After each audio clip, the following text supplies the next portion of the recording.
I can hear the underlying. We've all got it.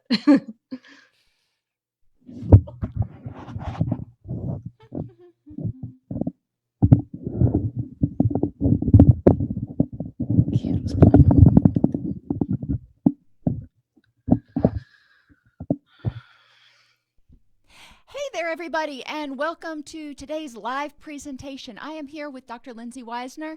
She wrote the book 10 Steps to Finding Happy. Yep, Okay. You got it. Awesome. And we're here to take your questions today about living in a COVID-19 world, dealing with stress, anything that relates to that, or just counseling in general, or we could talk about Dr. Weisner's book. So any questions you have, please feel free to,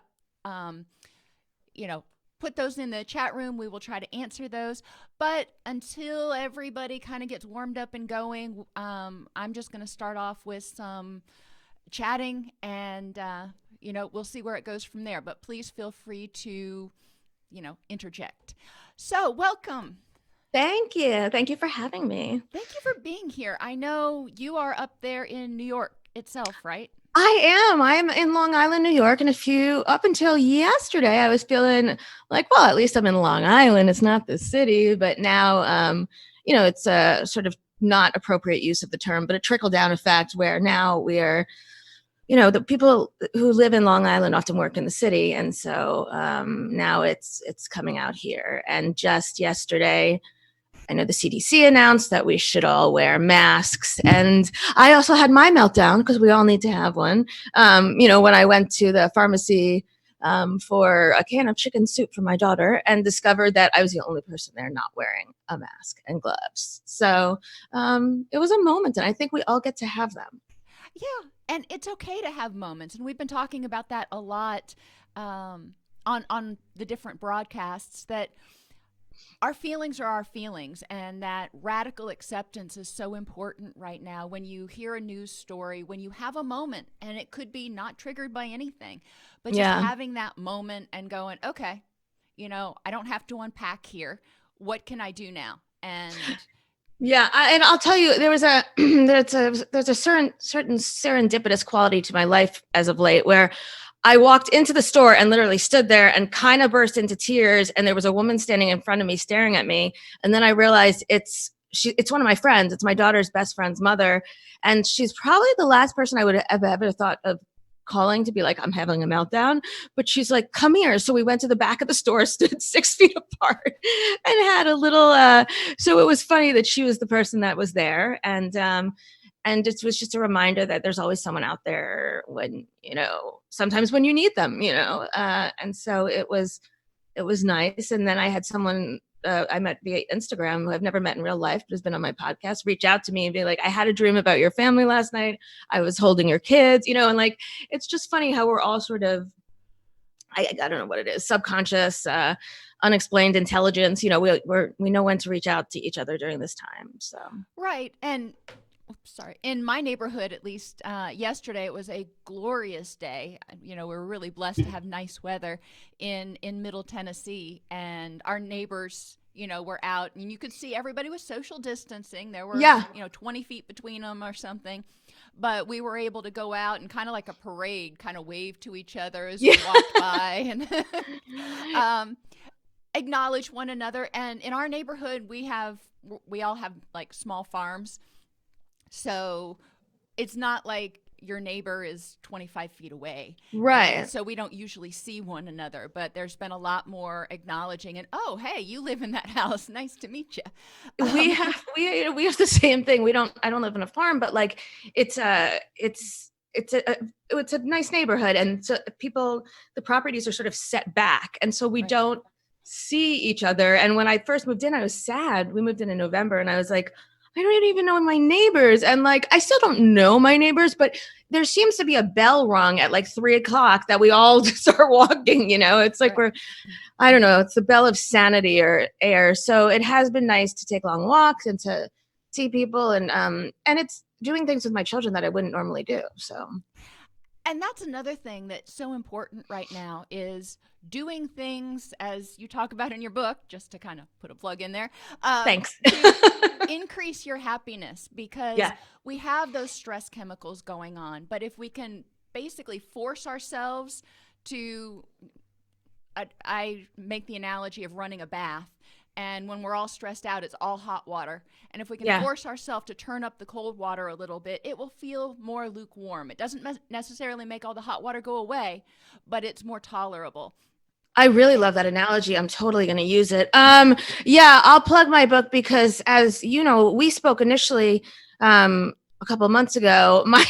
My book launch was scheduled for March 18th, and the formal release of was March 20th. And of course, we went into lockdown, I think, on the 14th, and so everything got canceled, and I was not happy. I will tell you this, but we made the best of it, and we did a virtual book launch, and I wore a cocktail dress and drank sparkling water from a martini glass for like all 7 hours of it, just to I guess, bring some levity to the situation. But so I've sort of gotten over it, but you should all still go buy my book, obviously. But the first step in the book is to choose to find happy, because, and it particularly now, I mean, you're not supposed to be happy now. Like you're allowed. It's normal. Everything.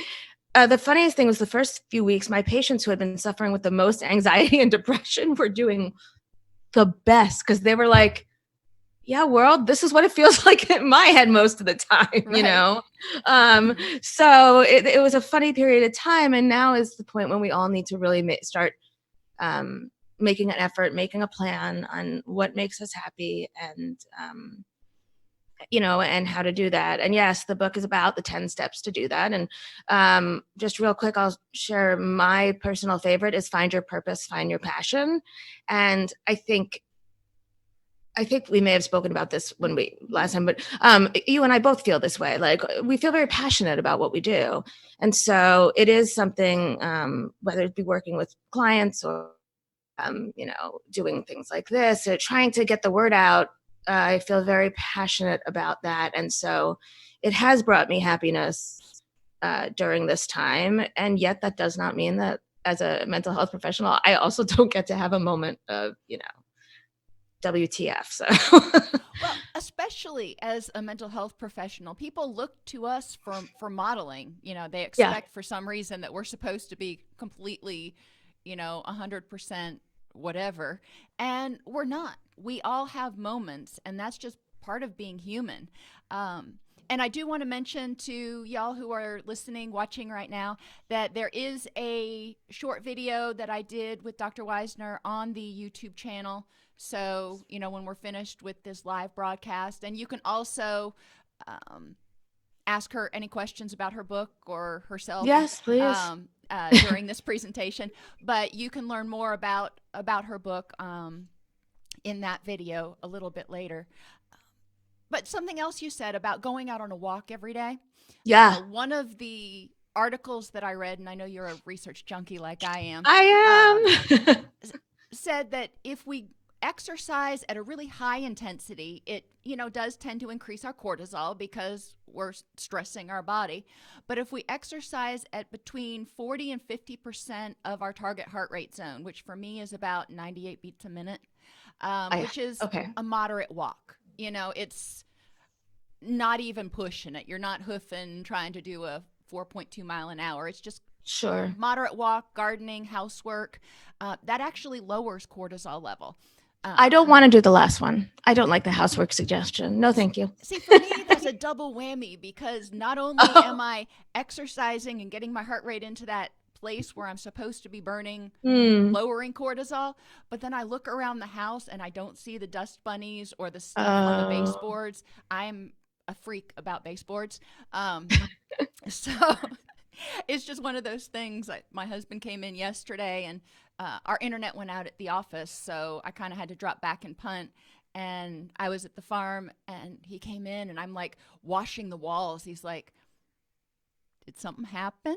You stressed out?" And I was like, "No, I just was tired of looking at stuff on, smudges on the wall."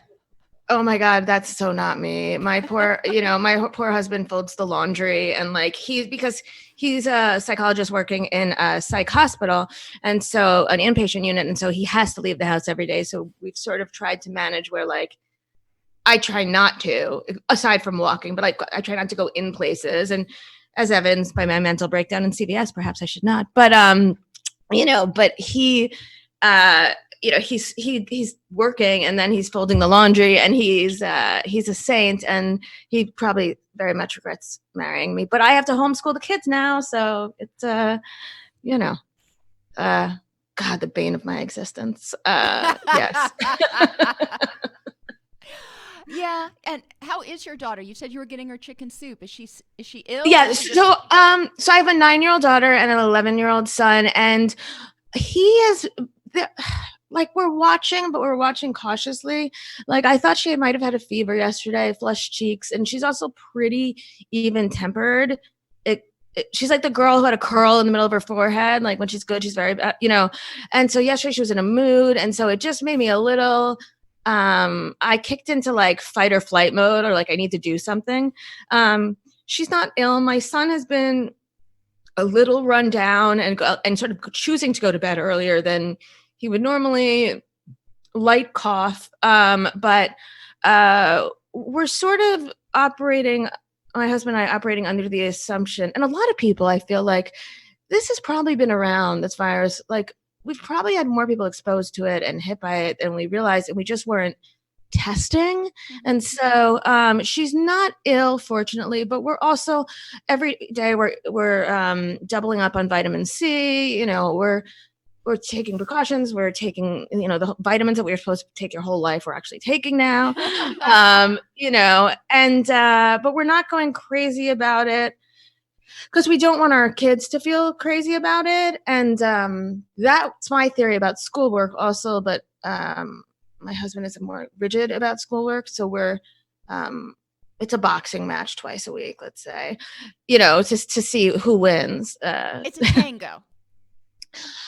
Sometimes, yeah, sure. It's a tango. It's sort of, he is right. He is, again, I'm married to a psychologist. So he is right in that if we let the kids skimp on some things, they're going to think that, it's blurring a line.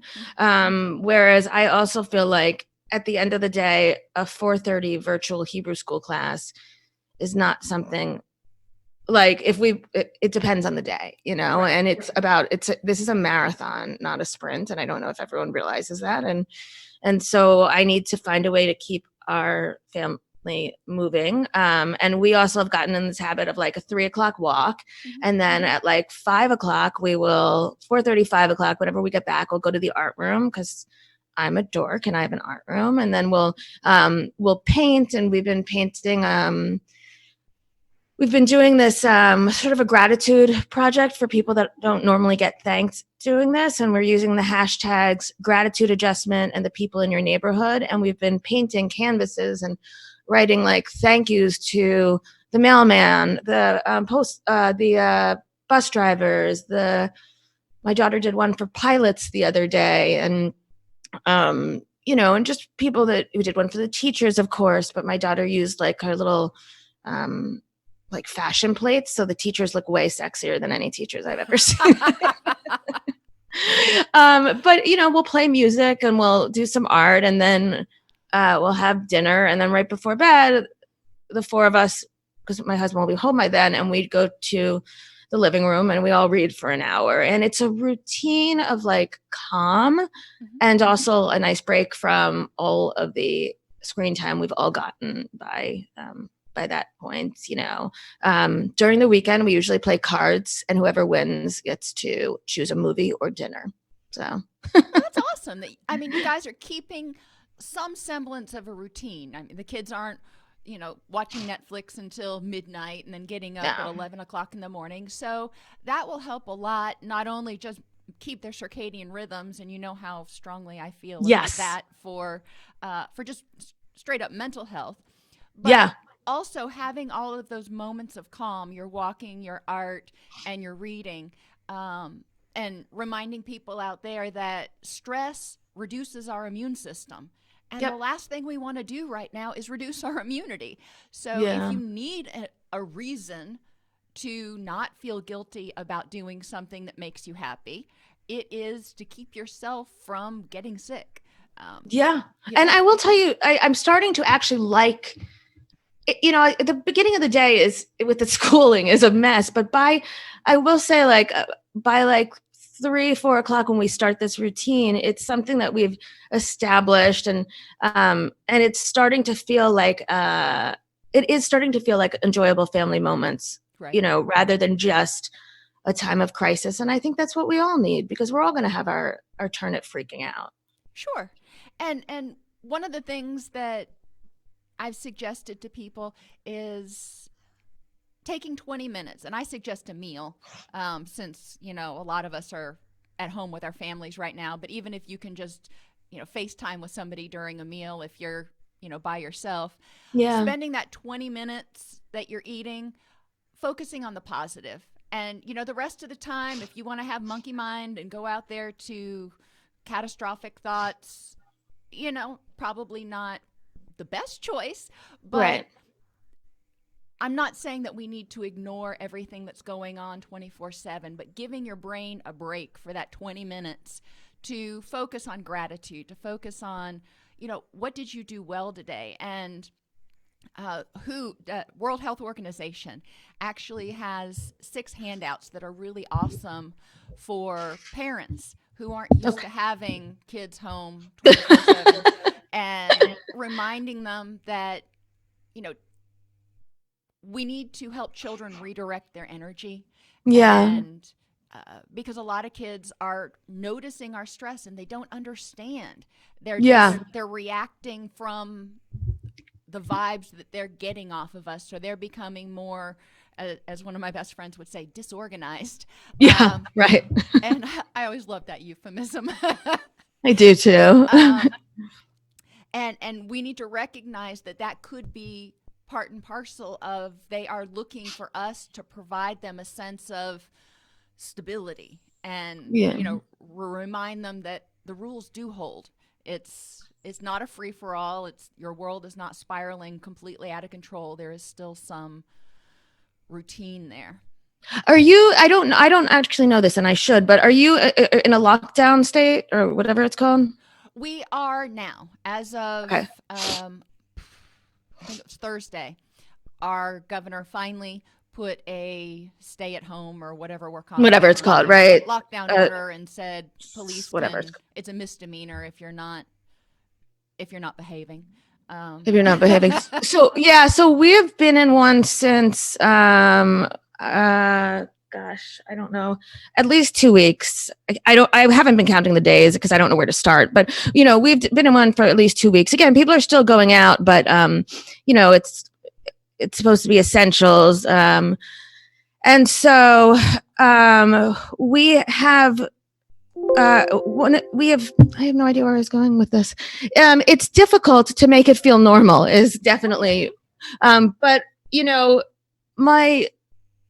I know where he's going. So and I'm curious for your opinion. So our school district initially sent home an email saying that school will be closed until X date. I think it was 2 weeks. And, and then like a week later, we get another one. And then our governor just canceled spring break, actually.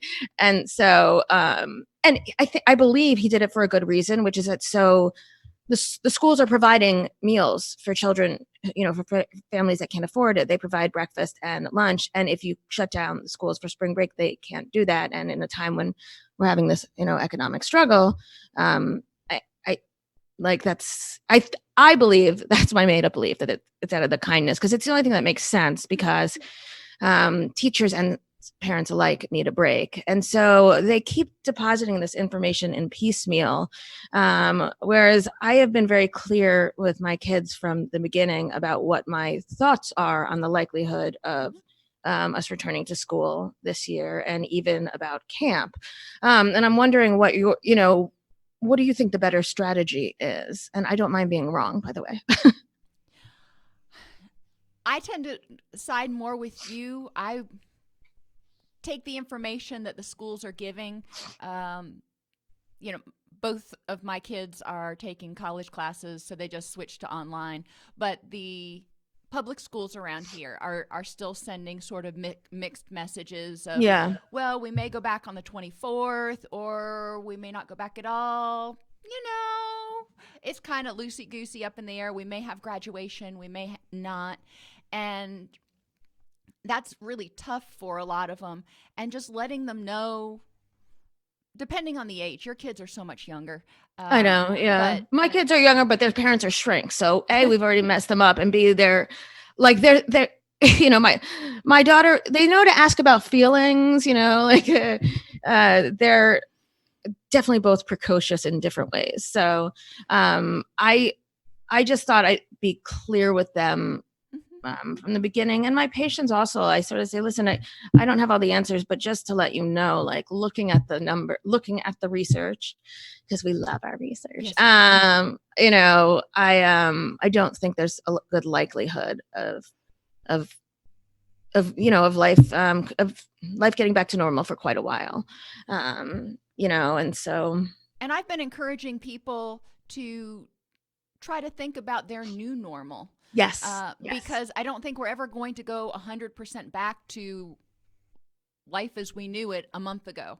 No, it's but like the good thing is, you've got these routines that you've established with your family that I hope will continue on even after, I do too. COVID quarantine is over.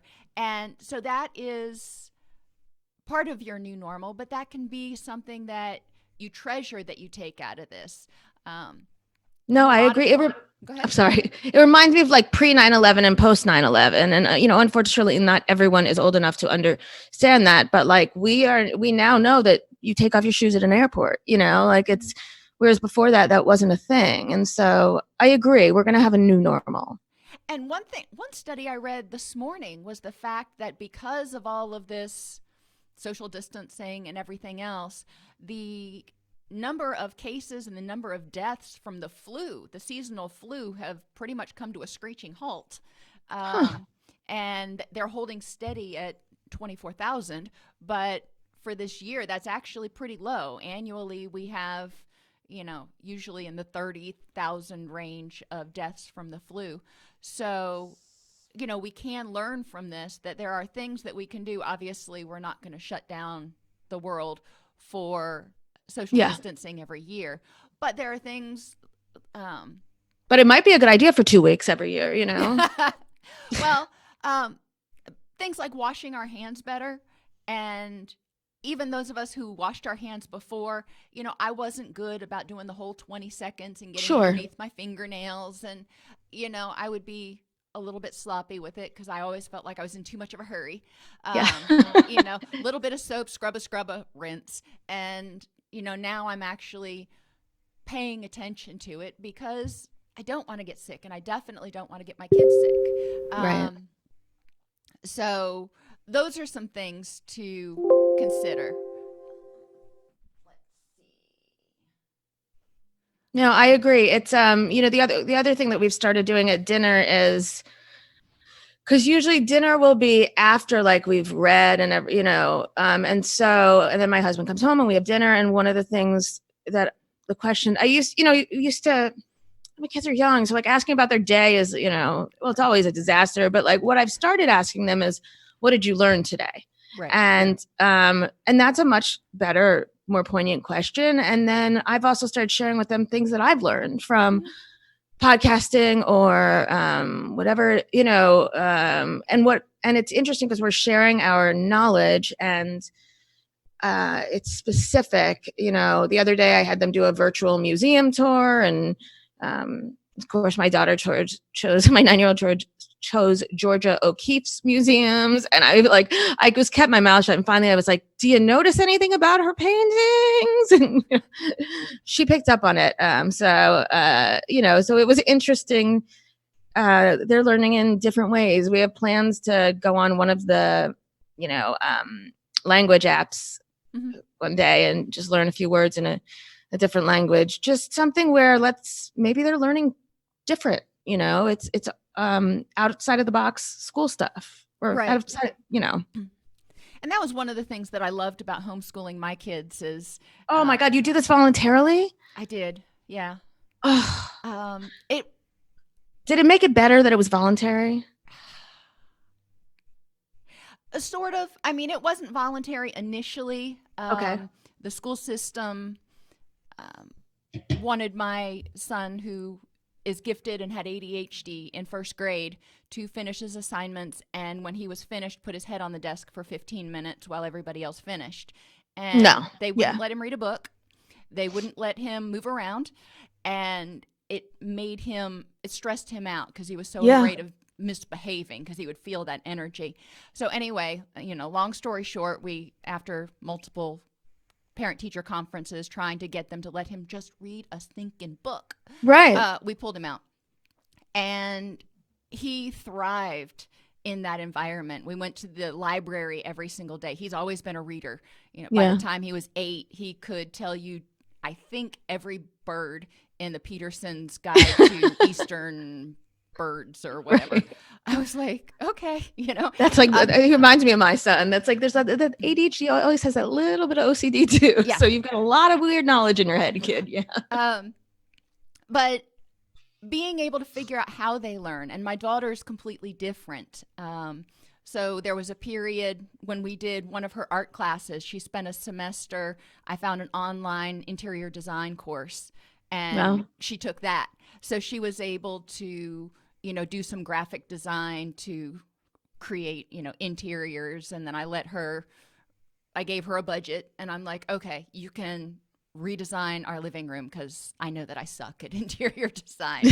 I wouldn't have pictures on the walls unless somebody told me to put them there. I'm just Same. I don't look at my blank. Look at my office. Okay.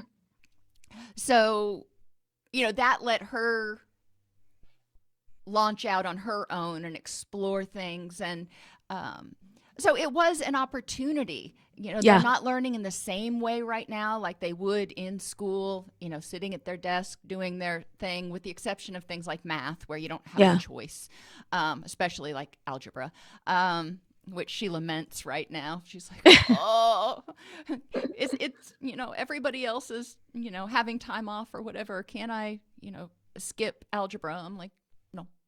Nope. But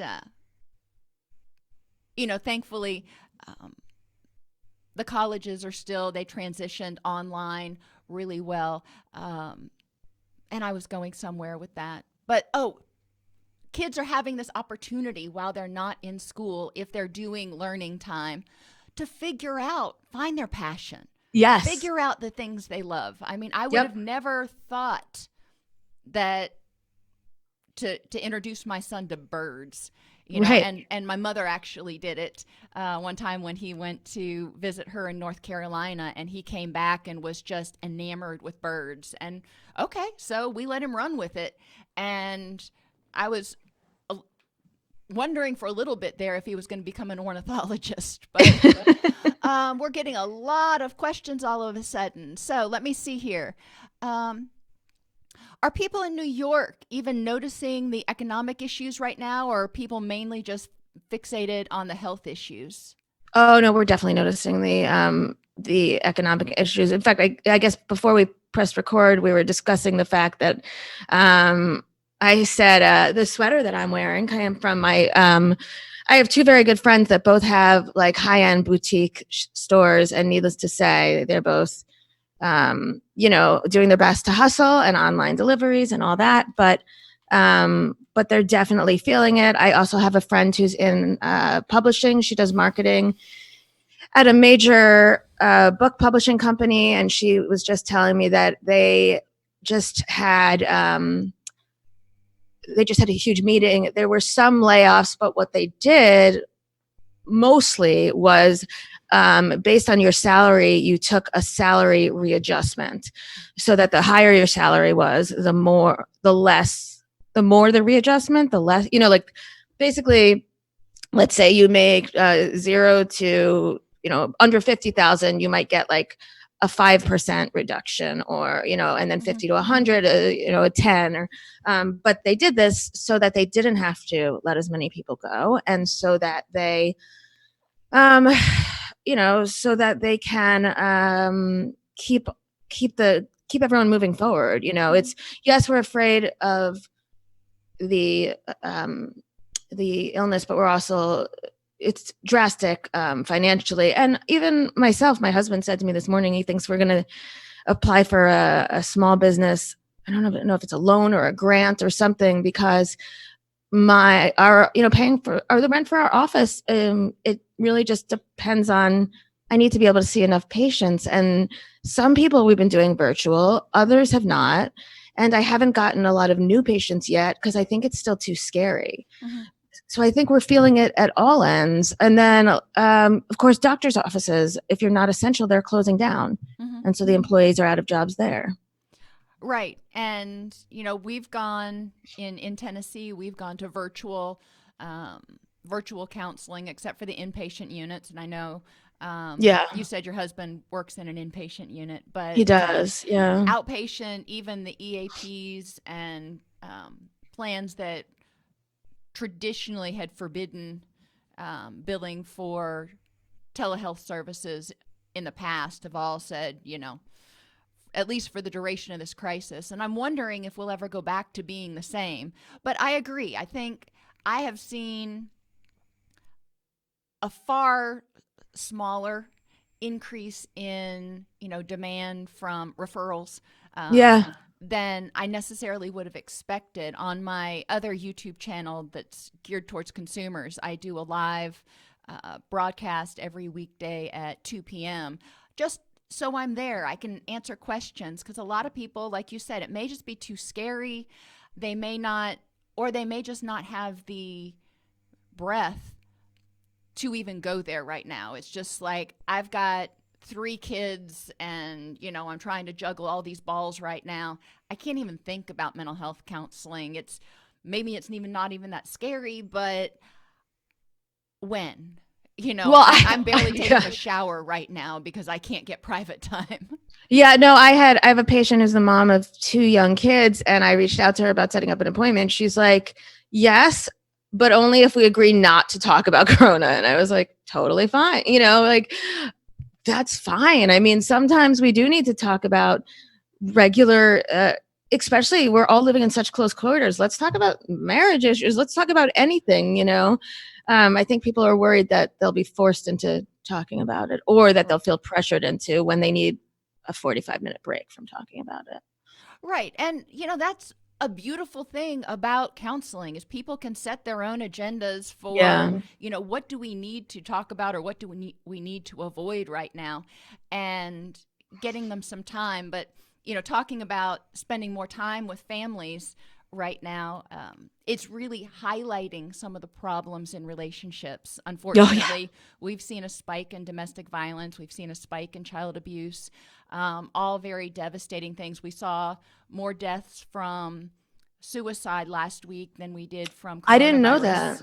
I did not know that. Is that in Tennessee? Will you send me that research after? Yes. Okay, but a lot of people are they're seeing their, retirement accounts. If they were right on the edge of retirement, they've seen it, cut by 30%, or sometimes half if you were in like if you had a high risk portfolio or something. And that's devastating to a lot of people.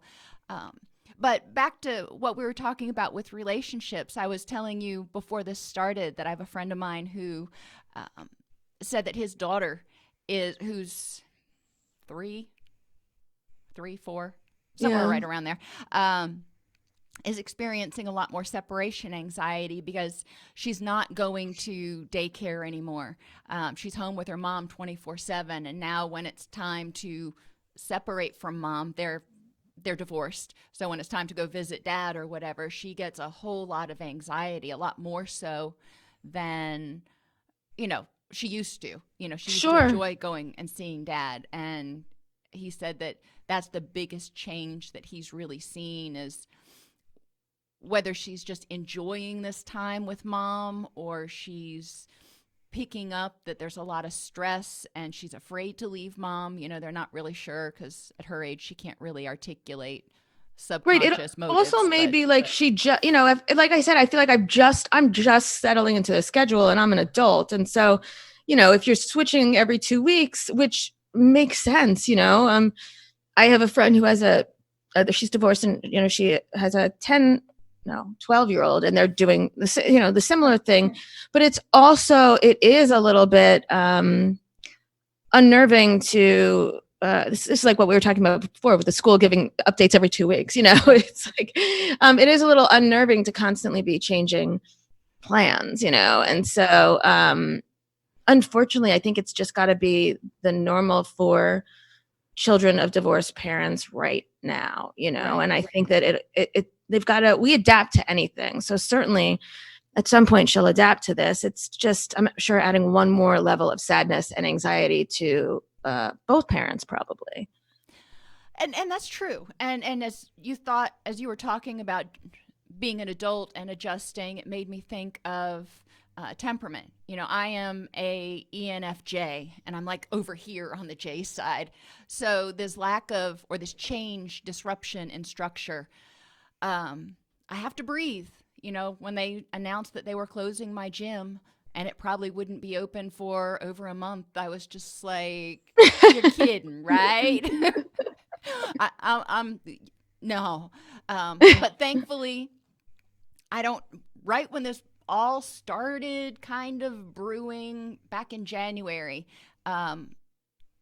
my stationary bike broke, and I was debating not getting another one because the gym's like 3 miles down the road. And I was like, no, there are going to be times where, Right. Right. I'm snowed in or something. So I ordered a new bike, and it got here just before, the shit hit the fan. Sure. I've been so grateful to have that at the house because it's been raining a lot. So there have been some days where going out and running outside or something was not an option. But I need structure. I have to, my kids know I get mean if I don't work out, but I've been working out twice a day, and it's, or like working out and then going for the walk. But I also was really addicted to my gym. And then when we moved, there was a lot. When we moved is when we took stuff out of storage, and then I had more space and I got my own home gym back, and I got used to doing that just because it saved like the 20 minutes of driving there and back. Right. And so thank God, because I think I would have been a lot more stressed had I had to make this adjustment, Yeah, I'm seeing other people in the comments say that, those of us who are J's are kind of struggling with this. And then being extroverts, it's difficult sometimes on us because we're used to talking and interacting and I've never taken that test for myself.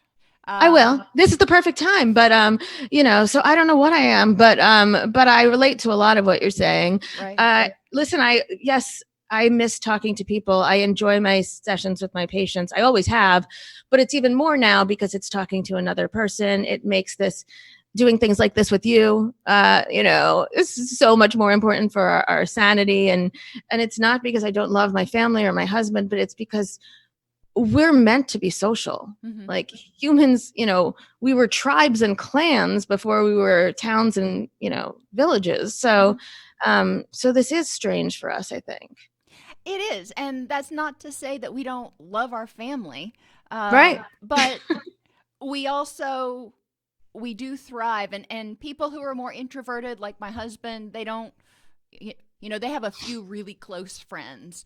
And, that's cool. And they're communicating with those 3 or 5 people or whatever. But it's important to know, in my opinion, what makes you happy and what works for you, and figure out how to make that work in this environment.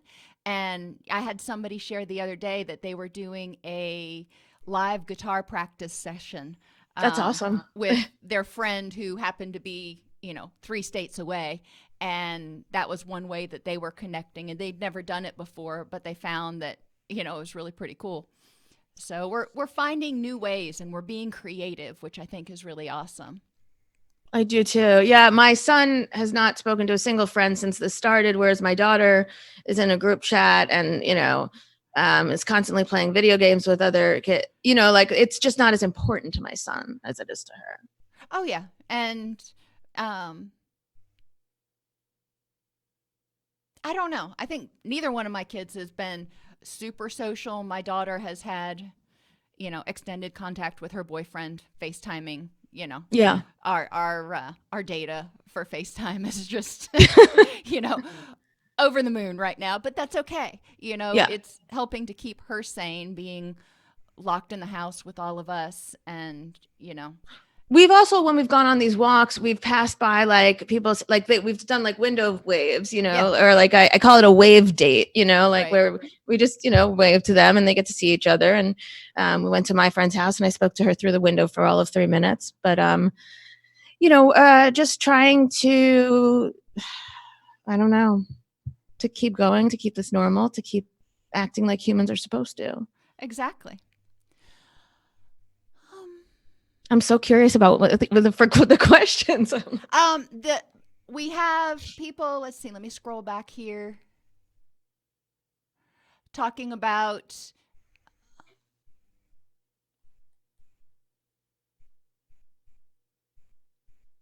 the schools putting out a lot of,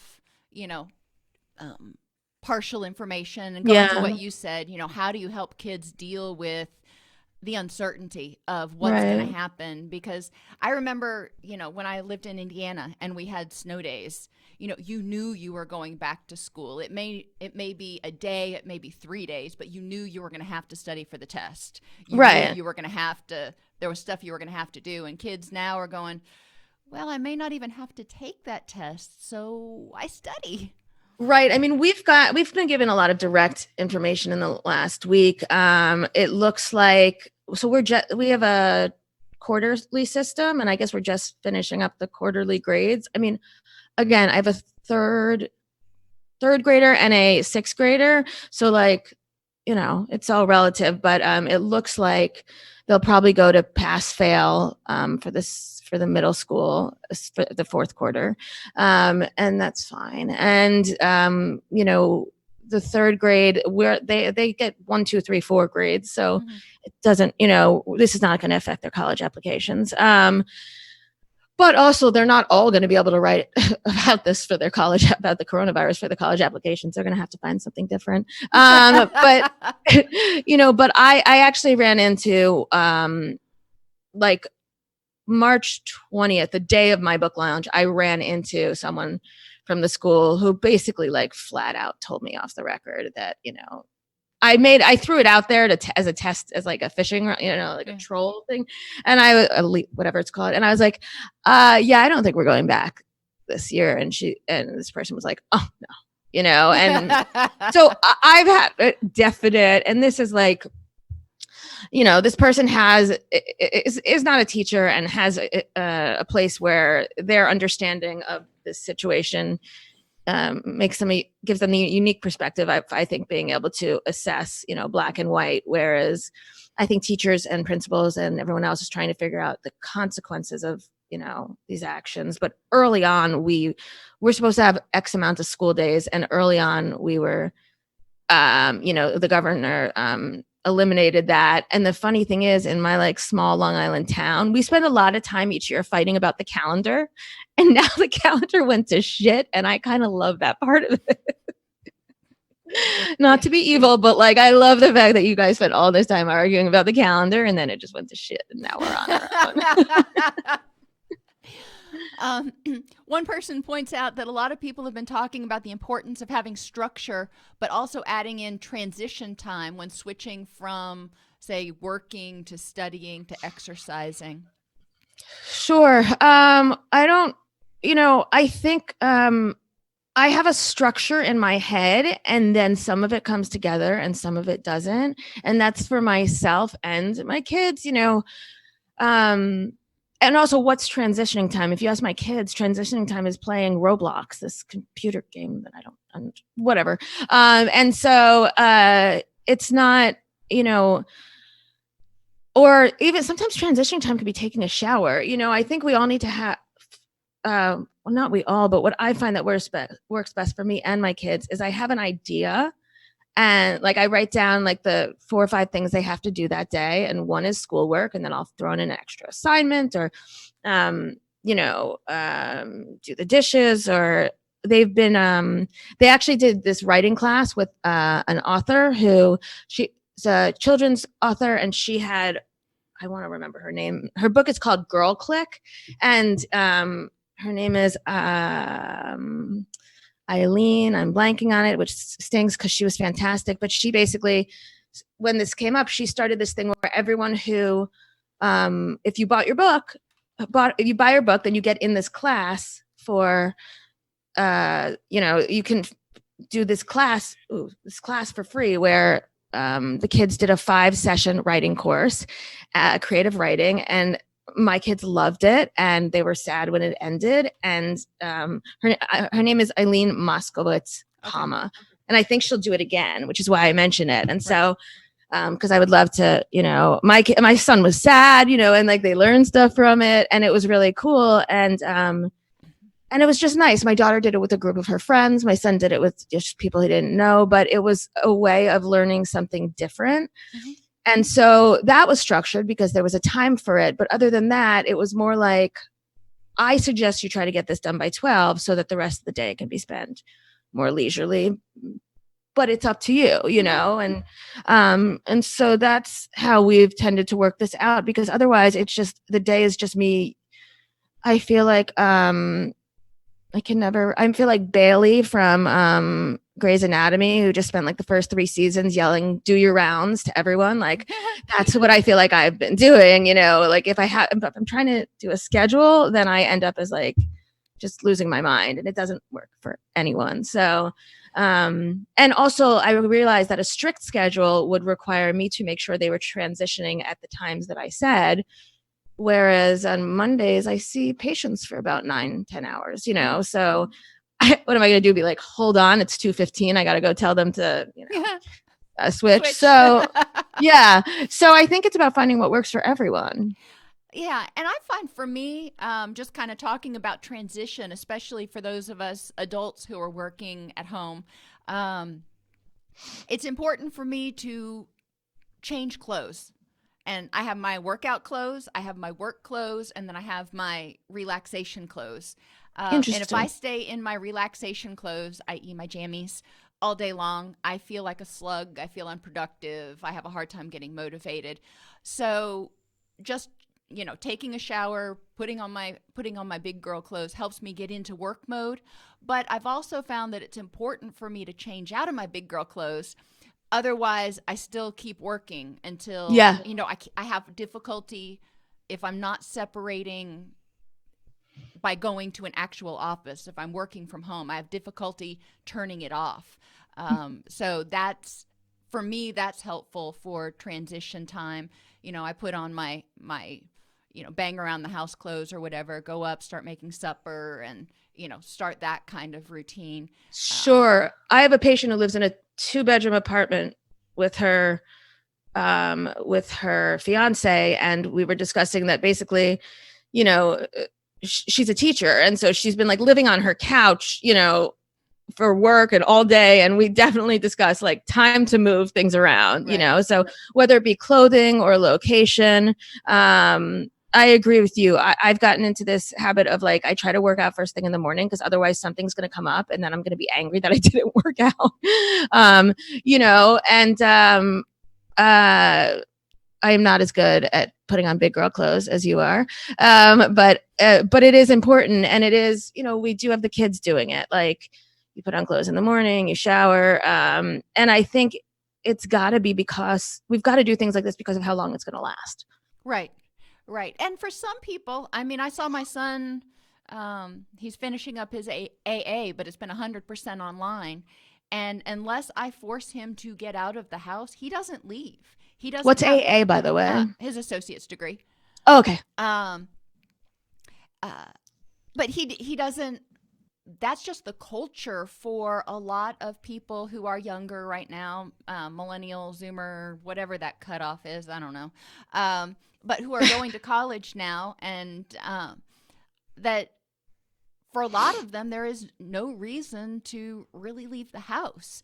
Yeah. So this hasn't been that much of a change for him, but it's important to me as a parent to make sure that he learns to transition, and he's done a really good job of learning, this is my school time, and then video games afterwards.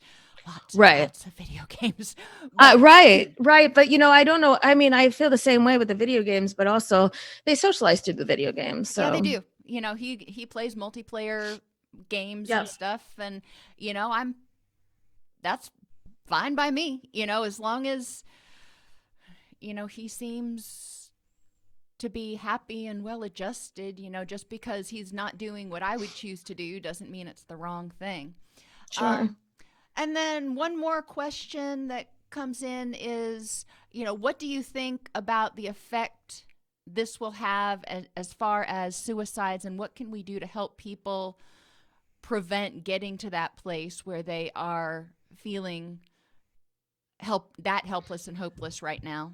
Yeah, I actually so I specialize in suicidal teens, and it's really become my passion, and I am currently writing a book about suicide for teens and their family, and so this is something I've been really thinking about a lot. And the reason I sort of jumped on your research on the Tennessee is because although I don't know how prevalent, how affected you guys are, especially because if you just went into shelter in place or whatever it's called, but it obviously could go one of two ways. One is people could start feeling, people that weren't feeling hopeless and helpless before, or were and are now feeling worse because we're all watching these numbers on our screens rising like crazy, and they could decide it could drive an increase in suicides. I really did a lot of research last week in trying to find a correlation between like previous pandemics or like major events, like negative events, and suicide. And I'm still filtering through the information, but there's another way it could go too. And so, as I mentioned, my patients who were like the most anxious, depressed, suicidal, they're actually sort of having their feelings normalized and feeling less alone, less isolated by their mental health issues, because the whole world's going crazy, and so, and also the fact that when you're put in a position where you have to try to survive, it might sort of it might change how you're feeling about your own desire to die, about your own lack of willingness to live. And it sounds a little odd, but I started thinking about this because, in historically, and now as well, but in like, underdeveloped or non-developed or whatever we used to call third world countries, or places where food, famine was an issue, you didn't have eating disorders. Like there was, if it's something that's a struggle for you, if it's not an issue of, obviously with eating disorders, there's a control element, but people in those not supposed to be calling them third world countries didn't have an issue with eating disorder. And so I wonder if now, as we're all trying to get past this, it might reduce suicide rates, because we do have to take special precautions to live, Which is an interesting point. It reminds me of the Substance Abuse and Mental Health Administration's publication on trauma, tip 57, for those of you who read all of SAMHSA's stuff. They talk in chapter 2 about community traumas and mass traumas, and the fact that during a community trauma, people actually come together. So normally you have people who are struggling with anxiety and depression, and they feel isolated, they feel like nobody understands, and now they're actually getting the support they need, hallelujah, right, from right. one another. Not only do they feel normalized, but there are other people who are going, oh my gosh, I get it. Let me reach out and help you. Let's go to the back of the store and talk for 15 minutes. Exactly. Exactly. So I don't know. I think that maybe I'm being a little bit hopeful, but I think that, I don't know. That's my thought, and that would be a blessing. Yeah. For that to happen. And I don't know what happened. I haven't looked at the research for after 9/11 or after Katrina. Right. That's a good point. And also, I think we have to separate the first responders from the non-first responders. But you're right. That is a good point. That's what I'm going to do. That's how I'm going to spend my afternoon, is looking at that. Thank you for giving me that day geek out tool. But there's also an article in the Lancet, and after we're finished here, I will find it, that I did a podcast on, that talks about and this was more first responders, but it talks about the mental health effects of quarantine and pandemics on nurses and first responders during MERS and SARS outbreaks. They looked back at that data, and they really didn't see that much of an increase in suicides. What they did see was a dramatic increase in PTSD symptoms and substance misuse. Maybe crossing the line into addictive behaviors, but that definition is somewhat loosey-goosey. It is loosey-goosey. And also, I got to tell you something. The other part of my routine, by the way, is that at some point in the evening, as we're painting or as we're reading, like, I will pour myself a cocktail, and it is like, it's a habit, which means it's going to be tough to break, but it's also a way of I think taking down my cortisol levels at the end of the day, and transitioning me to a nighttime, which I bring it up because I think the problem is when we get used to relying on it, then it's, afterwards, how do we break that pattern? So, and looking at, a cocktail versus a bottle of vodka, they're two different things. It's a valid point. I'm sure I could do a valid bottle of vodka, but I got to get up the next morning to homeschool. So didn't mean it as a challenge. It's a challenge accepted. Yeah. So I am just looking up here. There were a lot of comments. People have enjoyed hearing from you. Can you share with the people who are watching right now your podcast? Oh, yes. Sure. I am the host of the Neurotic Nourishment podcast, and I've sort of made it my mission to try to talk about topics that make people uncomfortable. Each week I have a guest. I believe, the last two episodes, one of them, there's a woman named Rebecca Delgado Smith, and she is the host of the Alarmist podcast. And if you like podcasts and research and science and all of those things, it's a great podcast. They look back at major events like the Titanic, and they sort of try to find someone to blame, but it's all in like jest and comical, but it's information for us geeks that like information. And then the week before, I actually had on a man named Rafe Darazi, who is an all-natural bodybuilder who is HIV positive.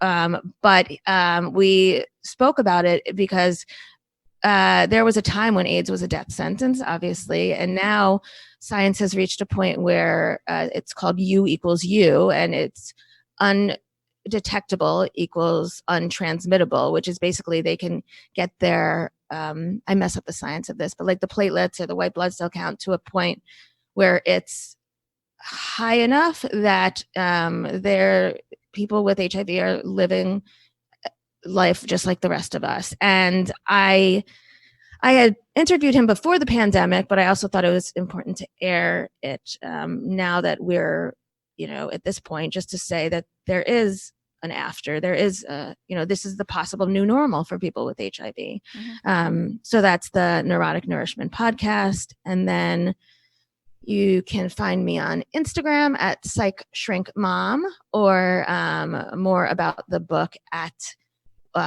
10 steps to finding happy.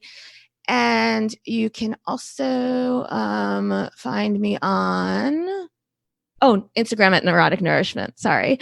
And if you want the book, it is available on Amazon and Barnes and Nobles. You can also, today is the last day that IPG Books, it's ipgbook.com, is offering 30% off all indie authors, which is just kind of cool because I've spent a lot of money on books in the last 2 weeks. I've spent almost as much money on books as I did on the sweater, but it's well worth it, and as are the books. So if you are stuck at home, and I got books for me and books for my kids, and it's the coupon code for ipgbook.com is keep calm and read on, and so I like that. Yeah, that's cool. That's awesome. Well, thank you for being here with me on a Saturday morning. And of course. I look forward to having you back, and hopefully things will start finding our new normal, and maybe we can meet again for a more what am I looking for? A podcast episode that's more like Neurotic Nourishment, talking about some of those uncomfortable topics. Yeah, I mean, COVID is a little bit uncomfortable, but that's kind of we're desensitized to it now. It's true. Well, Dawn, thank you. I love talking to you, and we are both such research geeks, and now you've structured the rest of my day with doing more research, and I'm excited and reading the stuff that you send me. So thank you, and this was great talking to you, and thank you to everyone who stopped by and asked questions. And if you have any more questions, you can always, where to find me. All right. So remember, this was Dr. Lindsay Weisner. We have her book, or a video about her book, on the YouTube channel. So you can watch that interview before you go to Amazon or IPG Books. IPGbook.com or Barnes and Noble. I'm particularly proud of the Barnes and Noble. No offense, IPG Book. So, and we will catch up with y'all later.